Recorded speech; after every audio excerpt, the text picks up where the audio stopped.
सईद बिन हब्ता, ये बच्चे थे, ये गज़वा खंदक के अंदर हुजूर सईद आलम के साथ आए हैं। इनको हुजूर ने वाकायदा हदीस में आता है कि इनको बुलाया, इनकी पेशानी चूमी और इनको सीने से लगाया और प्यारे से कहा कि अभी तू छोटा है, वापिस जा, इसके बाद जो गज़वात होगी ना मैं तुझे लेकर जाऊंगा।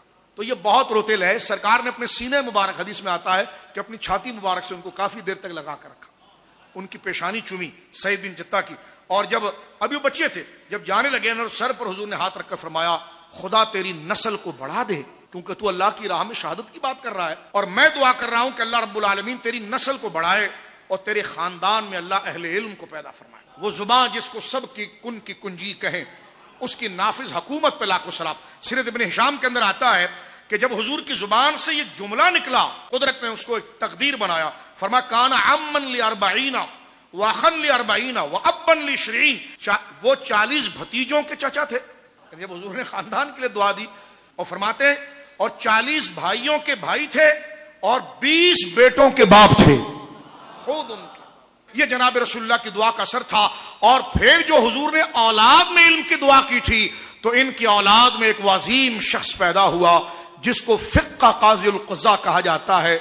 अल्लाह अकबर। वो अजीम हस्ती जिनका नाम याकूब बिन इब्राहिम है, लेकिन उनको कहा जाता है काजी इमाम अबू यूसुफ, सिराजुल उम्मा, काशिफुल गुम्मा, हजरत इमाम आजम अबू हनीफा रहमतुल्लाह अलैह के अजिल्ला उस्ताद और हजरत सरकार मूसा काजिम के खास शागिर्द, इमाम अहमद बिन हम्बल उनके शागिर्द, इमाम शाफी उनके शागिर्द, बड़े बड़े उलमा उनके शागिर्द। हारून रशीद के दौरे खिलाफत के अंदर आप काज़िल क़ुज़्ज़ा हुए। फ़िक़्ह का एक नाम है, किताबुल आसार के बानी है, और आपने फ़िक़्ह हनफी के अंदर सबसे कलीदी किरदार इमाम मोहम्मद भी इनके शागिर्द हैं। इसको हमने तफसील से बयान। नाम आपका याकूब बिन इब्राहिम, कुन्नियत आपकी अबू यूसुफ है। इमाम अबू हनीफा रहमहुल्लाह ने जब ये बच्चे थे इमाम अबू यूसुफ, तो इनको देखा, ये इनकी माँ मदरसे के करीब से गुजर रही थी, तो इमाम आजम की विलायत ये थी कि आपने इनकी वालदा को कहा, बहन क्या ऐसा हो सकता है कि इस बच्चे को तुम पढ़ने के लिए मदरसे भेजो? उन्होंने कहा हम गरीब लोग हैं, मजदूरी करते हैं, बच्चे को मजदूरी पर रखेंगे। कहा नहीं, मैं देख रहा हूं कि वक्त के बादशाह के साथ ये दस्तरखान पर बैठकर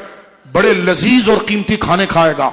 मां को गुस्सा आया, इमाम आजम पर कहने लगी, आप हमारी गुर्बत का मजाक उड़ाते कि हमारे हालात को देखकर? फरमाने में तुम्हें ठीक कह रहा हूं, इसका जो खर्चा है वो मुझसे ले लो। आपने खर्चा देना शुरू किया।